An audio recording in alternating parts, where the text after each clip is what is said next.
नमस्कार आजी. नमस्कार. काय वाटतं तुम्हाला शंका? मला वाटतं बाबा बारीक आहे, मग काही तब्येत सुधारण्या करताना बास येण्या करताना काही औषध पाहिजे. बाळसं येण्याकरता हा. घुटी द्यायची तुम्हाला? ते तर उघड आहेच नजर. आमची जुनी, पण मग आता औषधं निघले म्हणते जास्त. बरोबर आहे आजी, सगळं बरोबर आहे.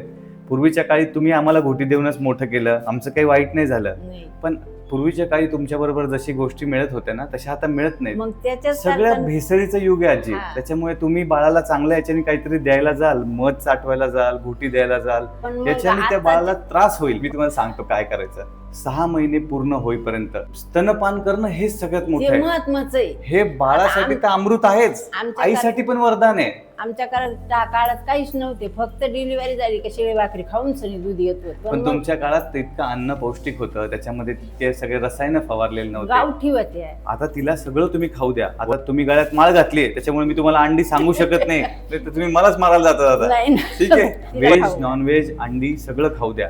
आपल्या इथे काही ठिकाणी पद्धत असते, फक्त मेथीची भाजीच द्यायची, फक्त पाणीच द्यायचं, भाकरीत सोडून द्यायची. हे सगळं करून तिचं नुकसान होतं.